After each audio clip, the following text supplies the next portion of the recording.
What's up guys, Lon here from Android Authority and welcome back to another episode of Camera 360. On this show, we attempt to break down a smartphone camera in about 3 minutes time. We're gonna give you the gist of everything that you need to know while keeping everything short and sweet. We're gonna talk about the camera app, its features, and of course the image quality. Today's smartphone is the LG G8, so let's go ahead and dive right in. Before we get started, let's quickly go over the camera specs. The LG G8 has a 12 megapixel primary shooter at f1.5 with optical image stabilization and a 16 megapixel wide angle secondary lens. The front facing shooter is 8 megapixels and is also paired with a 3D time of flight sensor. Moving right along, the LG G8 has a pretty standard camera app. The shutter button is on the bottom and is flanked by a video recording button and image preview. Above these, you've got a rotating set of shooting modes to pick from with a bunch of extra ones under the More tab. The camera settings can be accessed in the top left, and a few other settings are lined along the top that will change depending on which mode you're in. You can switch between the modes on the bottom by swiping left or right. Some camera apps usually let you switch modes by swiping on the viewfinder as well, but the LG G8 doesn't do that. Instead, swiping on the viewfinder regardless of direction simply flips between the front and rear cameras.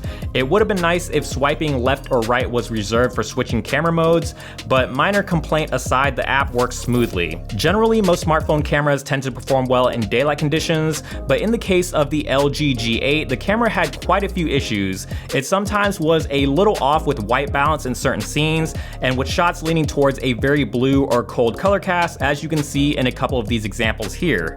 Exposure is usually pretty spot on and photos are crisp, but shadows are a little darker than we'd like even with auto HDR turned on. HDR is something we rely on fairly often with smartphone cameras, but the G8's HDR processing could use some work.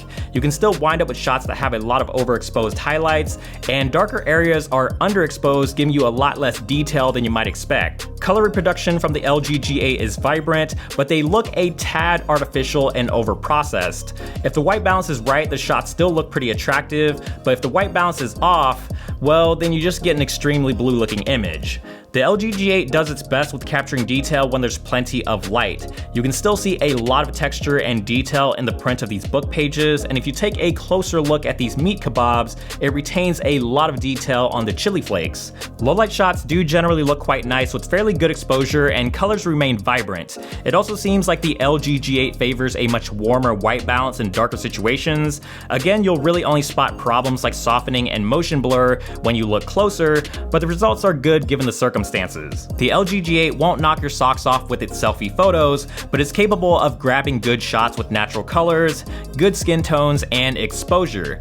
LG's beautification features are on by default, and while you can turn them off, you still get some amount of skin softening regardless. On the video side of things, it's great being able to record 4K at 60 FPS, which is something that still isn't available on every flagship.